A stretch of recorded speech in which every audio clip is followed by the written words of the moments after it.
오늘은 우리가 마가복음 24번째 시간으로 부르시고 보내신다 라는 제목으로 같이 말씀을 나누도록 하겠습니다. 부르시고 보내심. 예수님께서 제자들에게 예수님이 고향에서 어떤 모습으로 대우를 받으시고 그 고향의 사람들이 예수님을 배척하는지를 보여주시고 오늘 7절에 12제자를 부르십니다. 예수님께서 12제자를 부르시고 둘씩 짝지으셔서 보내셨습니다. 그런데 보내시는데 그냥 보내지 않으시고 귀신을 제어할 권능을 주셨다 그랬어요. 귀신을 제어할 권능을 주셨다.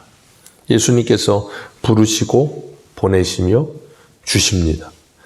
그래서 그들을 부르시고 보내시는데 그냥 보내지 않으시고 권능을 주셔서 보내심으로 하나님 예수님께서 보내심의 사명을 감당할 수 있도록 힘을 주시는 거예요. 하나님은 오늘도 성도들을 세상 가운데서 부르시고 교회 안에 주님의 말씀으로 우리들을 채우시고 그리고 성령으로 권능을 덧입혀 주셔서 영적으로 무장되어지게 하셔서 다시 세상으로 보내십니다. 그렇기 때문에 우리가 잊지 말아야 될 것, 우리는 매일같이 그리고 끊임없이 하나님의 부르심을 받은 사람들이고 그리고 보내심을 받는 사람들이라는 거예요. 부르심만 받고 보내심을 받지 않은 사람들이 아닙니다. 초대교회 예루살렘 교회가 하나님의 부르심을 받았는데 보내심을 받았음에도 불구하고 가지 않았을 때 주님께서 그들을 흩으시기도 하셨습니다. 그렇게 그들을 흩으시고 보내셔서 직장으로, 이웃에게로, 가정으로 그리고 우리 주변에 있는 사람들에게 하나님께서 우리를 오늘도 보내십니다. 그래서 그 자리에서 내가 그냥 사는 것이 아니라 하나님의 보내심을 받아 살고 있다는 분명한 사명감을 기억해야 되는 거예요. 그러지 않으면 나를 보내신 그 자리에서 그냥 아무 생각 없이 하루를 삽니다. 내가 여기 보내심을 받았다라는 생각을 하지 못하니까 만나는 사람들과의 관계도 세상 사람과 똑같이 관계 맺고 똑같이 말하고 똑같이 생각하고 삽니다. 그곳을 하나님의 나라 만들기 위해서 때로는 그곳을 평화롭게 만들어야 되기도 하겠지만 하나님의 나라가 되어지지 않은 그곳을 하나님의 나라 만들기 위해선 영적인 전쟁도 필요한 거예요. 그렇기 때문에 내가 그냥 그곳에 있는 것이 아니라 하나님의 보내심을 받았다. 내 가정이 하나님의 나라가 되기 위해 필요한 것, 분명한 것, 귀신을 제어할 능력, 권능을 주셨다 그랬어요. 사단에게 사로잡혀 내 가정이 사단에게 사로잡혀 있다면 영적인 전쟁을 해야 되는 거예요. 부딪힘이 있을 것이고 어려움이 있을 겁니다. 그런데 그걸 견뎌낼 수 있어야 되는 거예요. 그래서 주님은 권능을 주시는 겁니다. 그리고 로마서 12장 1절에는 그랬어요. 너희의 몸을 하나님이 기뻐하시는 거룩한 산제사로 드리라. 그걸 위해 우리를 일상으로 보내셨다는 것을 기억하시길 바랍니다. 우리의 힘만으로 할 수가 없어요. 그래서 주님은 우리를 날마다 성령으로 동행케 하셔서 성령 하나님께서 우리 안에 육체의 소욕이 제어되어지도록 말씀을 기억나게 하시고 생각나게 하시고 은혜 주십니다. 그래서 매일 아침 우리가 깨워 새벽 예배를 드리는 이유는 딱 하나예요. 시편의 말씀처럼 새벽에 도우시는 하나님께서 오늘도 우리를 도와주셔서 이 하루를 하나님의 사람답게 살 수 있는 능력과 은혜를 공급받게 하시려고 부르신다는 걸 기억하시기 바랍니다. 그렇기 때문에 내가 새벽 예배를 드리고 있는데도 불구하고 하나님의 자녀답게 살지 못하고 있다면 나는 지금 새벽 예배를 실패하고 있는 겁니다. 그래서 우리는 새벽에 깨어 기도하며 하나님의 은혜를 구해야 할 것이고 권능으로 덧입고 우리가 하나님의 자녀로 이 땅에 하나님의 나라 만들기 위해 우리의 옛사람을 끊어내고 내 고집과 그리고 내 성격과 내 자아를 누르며 성령이 인도하시는 삶을 살도록 기도해야 하는 것입니다. 그렇게 매일마다 기도할 때 우리의 삶은 조금씩 변화가 찾아오기 시작할 겁니다. 그걸 우리가 경험해야 기도의 능력을 경험하게 되고 하나님의 말씀의 효력을 경험하는 겁니다. 그런데 그런 기도를 하지 않으면 시간이 오래 지나도 변화가 일어나지 않아요. 왜냐하면 내가 뭘 변화시켜야 되고 내가 뭘 바꿔놔야 하고 내가 하루를 어떻게 살아야 되는지를 생각도 하지 못하기 때문에 그냥 빠르게 시간이 흘러가는 대로 그냥 흘러 떠내려가는 인생을 살 뿐입니다. 성도는 그렇게 살지 않고 그 시간을 붙들고 그 시간을 거슬러 올라가며 그 시간을 의미 있는 시간으로 바꾸어내는 사람들이에요. 그럴 때 우리의 삶의 변화가 찾아오는 겁니다. 주님은 8절에 보시면 우리 8절 같이 읽습니다. 8절과 9절입니다. 시작.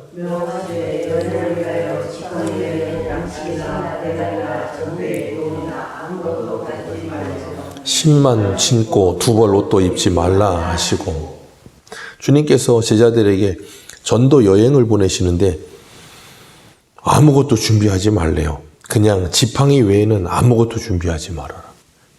신발도 10만 신고 두 벌 옷도 입지 말아라. 그러면서 전도를 가라 그렇게 말씀하세요.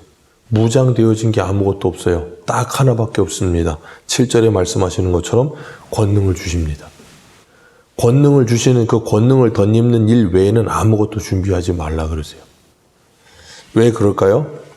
주님께서 우리에게 보내시는 그 전도의 길을 가는 데 있어서 어떤 것도 의지하지 말고 하나님만을 의지하게 하기 위해서 그렇게 하시는 거예요. 그래서 우리가 표어로 삼은 히브리서 12장 2절의 말씀 바로 위에 1절에 이렇게 말합니다. 이러므로 우리에게 구름같이 둘러싼 허다한 증인이 있으니 무거운 것과 얽매이기 쉬운 죄를 벗어버리고 인내로서 우리 앞에 당한 경주를 하며, 무거운 것과 인내의 경주를 하는 데 있어서 무거운 것이 있으면 경주를 할 수가 없거든요. 힘드니까. 그건 벗어버리고, 그리고 얽매이기 쉬운 죄, 우리를 얽매는, 그리고 우리를 짓누르는 반복되는 얽매이기 쉬운 죄, 우리가 끊임없이 그것 때문에 걸려 넘어지는 그것을 이제는 뭐라고요? 벗어버려라. 그리고 우리 앞에 당한 경주를 하라라고 말씀하세요. 그렇기 때문에 하나님께서는 우리들에게 우리가 하나님의 보내심을 받은 사람으로 그 보내신 곳으로 갈 때 걱정하지 말고 가라는 거예요. 오늘날 사람들은 너무 걱정이 많습니다. 있지도 않은 걱정을 미리 사서 합니다. 그래서 미래에 대한 걱정, 무슨 걱정 매일 합니다. 걱정을. 그러다 보니까 오늘을 믿음으로 살지 못해요. 주님은 우리에게 뭐라 그래야 될까요? 믿음의 야성을 회복하라고 말씀하시는 거예요. 안락한 삶에 길들여지지 말라는 거예요. 어려운 것을 조금도 견디지 못하는 온실 속의 화재와 같이 살지 말고 저 들판의 들풀처럼 살라는 거예요. 하나님이 보내신 곳이라면 하나님이 보내셨기에 하나님이 책임지십니다. 그걸 믿고 그냥 하나님이 보내시는 곳으로 가라는 거예요. 고생이 없는 인생은 없습니다. 비단길만 깔려있는 인생도 없습니다. 그런데 사람은 자기의 인생이 비단길이 깔려있기를 바라기 때문에 늘 걱정하는 거예요. 비단길이 안 깔려있으면 인생길 아닙니까? 비단길이 안 깔리고 고생하면 그 고생은 아무 의미가 없는 겁니까? 아니거든요. 주님은 우리에게 분명히 말씀하세요. 지팡이 외에 아무것도 준비하지 말고 가라. 스스로 설 수 있게 하라는 거예요. 자립하라는 거예요. 우리는 스스로 설 수 없는 존재가 되어버렸어요. 그래서 나이가 먹어가도, 요즘은 그래서 캥거루족이라고 하잖아요. 나이가 먹어도 이 캥거루족으로 살 수밖에 없는 거예요. 왜요? 모든 것이 다 준비되어야 된다고 생각하니까. 준비가 안 되면 안 된다고 생각하는 거예요. 요즘 젊은 사람들이 왜 결혼 안 합니까? 준비가 안 됐다고 생각하는 거예요. 준비가 안 돼도 할 수 있습니다. 얼마든지 조금 부족하고 조금 불편할 수 있어도 살 수 있고요. 모든 게 다 준비돼요. 나라에서 지원도 하고 다 됩니다. 그런데 사람들은 그거 안 된다고 생각하는 거예요. 그러다 보니까 남들이 하는 만큼 딱 되어 있지 않으면 안 되는 거라고 착각을 합니다. 주님은 우리들에게 아무것도 준비하지 말고 하나님 의지하고 가라는 거예요. 그렇게 가서 부딪히기도 하고 어려움도 당하고 이 힘든 일도 당하고 그러면서 뭐예요? 주님 의지하여 스스로 일어날 수 있는 법을 배우게 하시는 거예요. 스스로 문제를 해결할 수 있도록 하나님께서 옆에서 도우심을 기억하게 하시는 거예요. 그런데 오늘날은 그런 삶 별로 이 사람들이 원하지 않아요. 부모도 원하지 않고 자녀도 원하지 않습니다. 그러니까 부모는 자녀를 과잉 보호하고 과잉 돌보고 너무 보호한답시고 그리고 너무 돌본답시고 너무 허약하게 만들어요. 주님은 세상으로 나가는 제자들에게 지팡이 하나만을 가지라 그러시고 그들에게 지팡이만 주지 않으셨어요. 성령으로 권능을 주셨습니다. 이스라엘 백성들이 광야를 지나올 때 애굽에서 나와서 그들이 젖과 꿀이 흐르는 좋은 땅에 들어갈 줄 알았는데 애굽에 나와서 광야를 40년을 살아요. 어느 곳도 도움이 되지 않고 밤에는 춥고 낮에는 덥고 물도 별로 없고 어디도 도움의 손길을 받을 수 있는 없는 그곳에서 하나님은 그들이 40년을 살게 하면서 하나님의 도우심을 경험하고 하나님을 배우게 하셨어요. 우리의 신앙생활도 그것과 같다는 것을 기억하시길 바랍니다. 그렇기 때문에 내 인생이 조금 힘들다고 너무 원망불평하지 마세요. 원망불평할 시간이 없어요. 왜냐하면 그 시간이 하나님을 배울 수 있는 최적의 시간이에요. 근데 오늘날의 사람들은 남들 하는 만큼 되고 남들 먹는 만큼 먹고 남들 자는 만큼 자고 남들 하는 만큼 다 해야 된다라고 착각을 하다 보니까 남들이 없는 게 남들이 있는 게 내게 없으면 불편하다고 생각하고 원망하고 불평하지 그걸 가지고 하나님께 기도하면서 붙들리질 않아요. 세상 사람들도 젊어서 고생은 사서도 한다 그럽니다. 그건 예수 믿지 않는 세상 사람도 그렇게 말해요. 왜요? 그래야 우리가 인생을 살아가면서 내 인생을 바르게 볼 수 있고 그리고 인생의 참된 의미를 깨닫게 되고 인생의 의미를 깨닫게 되니 성실해지고 정직해지고 방탕하지 않고 올바른 삶을 살 수 있기 때문에 그래요. 주님은 그래서 고난이 유익이라고 말씀하십니다. 오늘날 시대는 과잉의 시대예요. 너무 넘칩니다. 넘치다 못해 썩는 시대입니다. 그러다 보니 더 이상 모자람이 없고 부족함이 없습니다. 그래서 하나님을 찾지 않아요. 그래서 주님은 제자들에게 지팡이 하나만 가지고 가라. 내가 너희들에게 권능을 줄 테니 지팡이 하나만 가지고 가라. 그러시는 거예요. 그리고 그렇게 가라고 해놓으시고 주님께서 제자들에게 먹을 것도 주지 않으시고 아무것도 주지 않는 거 아니에요. 10절에 뭐라 그러세요? 10절 같이 읽습니다. 시작.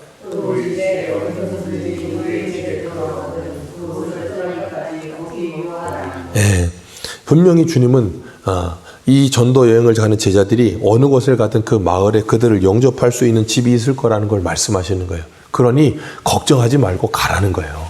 가면 하나님이 다 준비해 놓으실 거라는 거예요. 근데 재밌는 표현이 있어요. 뭐라 그러냐면 어디서든지 누구의 집에 들어가거든 그곳을 떠나기까지 거기 유하라. 다른 곳으로 유할 곳을 옮길 생각하지 말고 거기 유하라는 거예요. 그러면 생각해 보세요. 어느 마을에 갔습니다. 전도를 했어요. 말씀을 전했습니다. 그런데 어떤 집이 예수를 믿고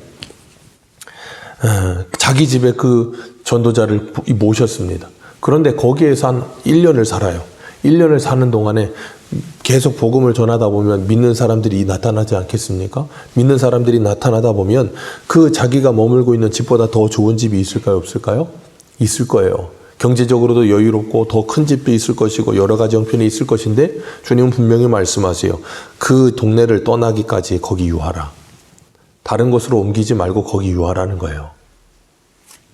그러면서 뭐 하게 하시는 거예요? 하나님께서는 그들에게 그 부르신 그곳에서 만족함을 누리며 거기에서 그들이 봉양하고 그들이 대접하는 것으로 만족하라는 거예요.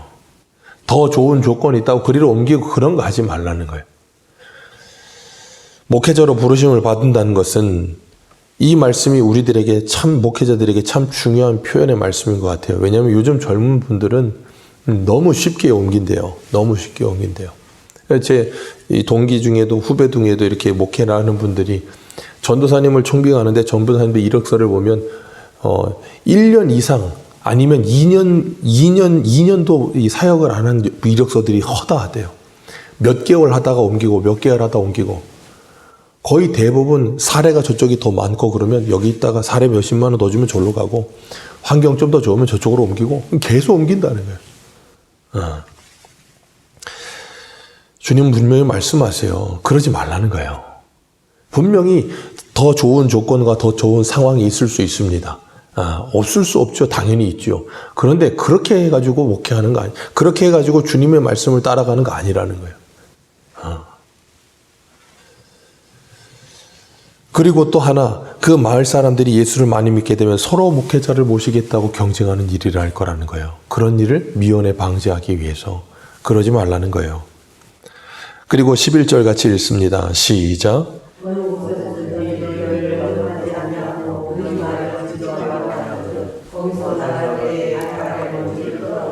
그들에게 증거를 삼으라. 아멘. 영접하거든 그곳에 머물고 영접하지 않으면 듣지도 아니하거든 거기서 나갈 때 발 아래 먼지를 떨어버려라. 발 아래 먼지를 떨어버린다는 말은 뭐냐면 너희의 책임이 없다는 걸 그들에게 증표로 보여주라는 거예요. 너희들은 가서 이미 복음을 전했는데 그들이 안 받아들이고 그들이 거부한 것이니 그들이 심판을 받을 때 누구의 책임이라는 거예요? 그들 책임이라는 거예요. 에스겔에 보면 하나님께서 파수꾼에게 말씀하세요. 나팔을 분명하고 선명하게 불어라. 네가 바르게 불지 않아서 전쟁을 준비하지 못하면 그 피가 너에게 돌아올 것이다 그러셨거든요. 우리들에게도 말씀하시는 거예요. 가서 전하라. 듣든지 아니 듣든지 전하고 때를 얻든지 못 얻든지 전하라. 그리고 그들이 받아들이면 복을 받을 것이고 안 받아들이면 그 빈 복이 너희들에게 돌아올 것이다.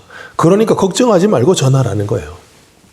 그러면서 주님께서 어제도 말씀하신 것처럼 그 고향에 가셨을 때 고향이 배척했습니다. 그때 주님께서 뭐 하셨어요? 우리 6절 같이 읽습니다. 6장 6절입니다. 시작. 그들이 믿지 않음을 이상히 여기셨더라. 이에 모든 촌에 두루 다니시며 가르치시더라. 주님을 배척하는 고향 사람들 때문에 낙심하거나 좌절하지 않으십니다. 받아들이지 않으면 어떻게 해요? 신발에 발을 떨고 다른 곳으로 가서 모든 촌에 돌아다니면서 가르치셨습니다. 그래서 받아들이는 자에게 그 복음이 임하는 거예요. 복이 임하는 거예요. 그러니까 우리가 전도라고 하는 것 아니면 이제 저희 교회도 전도를 시작해야 되는데 아직 못하고 있는데 전도라고 하는 건 노방 전도하다 보면 우리가 예수 믿으라고 사람들에게 복음을 전하고 그리고 뭐 조그만 티슈라도 하나 주면 안 받은 사람들이 허다합니다. 거의 대부분 안 받아요. 그러다 보면 전도할 때 어떤 생각이 드냐면 낙심됩니다. 아유, 이거 노방 전도 해봐야 전도해서 오는 사람도 없는 것 같고 이거 뭐 하려고 하나. 날도 덥고 뭐 힘들고 그런데 뭐 하려고 하나. 예, 우리는 배척받는 일을 당연하게 생각하고 그것을 익숙하게 여기셔야 돼요. 우리가 전도하면 다 받아들이기 아니요. 만에 하나 오면 감사한 거예요. 안 받아들이는 게 정상입니다. 그런데 그걸 뭐 하지 말라고요? 낙심하지 말라고요. 그 사람 지나가면 다른 사람이 또 옵니다. 그럼 그 사람은 계속 전하는 거예요. 그러는 가운데 하나님께서 하나님의 사람들을 부르십니다. 그렇기 때문에 제자들에게도 11절에 거기서 받아들이지 않거든 낙심하지 말고 먼지 떨어버리고 다른 곳으로 가라. 그리고 회개하라고 전파하라. 하나님의 나라 가까웠다고 전파하라. 그리고 13절에 많은 귀신을 쫓아내며 많은 병자에게 기름을 곧 발라 고치더라 그랬습니다. 그런 일이 일어나더라는 거예요. 그리고 누가복음의 10장을 보면 오늘 본문하고는 조금 다르지만 예수님이 70인의 제자들을 부르셔서 그들을 보내세요. 그들이 가서 복음을 전하고 주의 이름으로 귀신을 쫓아내고 그래서 그들이 항복하더이다 하고 예수님께 와서 보고하면서 기뻐하니까 예수님께서 뭐라 그러시냐면 내가 너희에게 뱀과 전갈을 밟으며 모든 원수의 능력을 제어할 권능을 주었으니 너희가 해칠 자가 결코 없으리라. 그러면서 사탄이 하늘에서 번개같이 떨어지는 것을 내가 보았노라 그러세요. 그리고 예수님께서 제자들에게 그러세요. 귀신들이 너희에게 항복하는 것으로 기뻐하지 말고 너희 이름이 하늘에 기록된 것으로 기뻐하라. 제자들에게 지금 가서 오늘 본문에서도 귀신을 제어할 권능을 주셨다고요. 근데 귀신 쫓아내고 아니면 무슨 신기한 뭘 하고 무슨 대단한 일을 하는 걸로 그걸로 기뻐하지 말고 너희들의 이름이 하나님의 생명책에 쉽게 말해서 너희 구원받은 것을 기뻐하라는 거예요. 근데 우리는 내가 하나님의 생명책에 이름이 기록된 걸로 기뻐하기보다는 내가 귀신 쫓아내고 내가 뭔가 신기한 일을 해서 대단한 일을 하면 그게 기쁜 거예요. 그러니까 어떻게 해요? 그게 안 일어나면 슬픈 거예요. 그러지 말라는 거예요. 분명히 영접하지 않는 자도 있을 것이고 받아들이지 않는 자도 있을 것이고 거부하며 배척하는 자도 있을 것인데 그럴 때 낙심하지 말고 일이 일비하지 말고 너희들의 이름이 하나님의 생명책에 기록된 것을 기억하며 병원이나 변치 않는 그 기쁨 안에 거하라는 거예요. 오늘도 하나님께서 우리를 부르셨습니다. 그리고 주의 말씀으로 채우시고 기도하는 가운데 성령으로 권능을 덧입혀 주실 줄 믿습니다. 그 주님 앞에 부르심을 받아서 말씀과 기도 가운데 성령으로 충만해 주셔서 오늘 하루도 주님이 우리를 보내시는 그곳에서 내 가정이든 직장이든 어느 곳이든 그곳에서 주님의 나라를 세워가는 저와 여러분들 되시기를 축복합니다. 기도하겠습니다.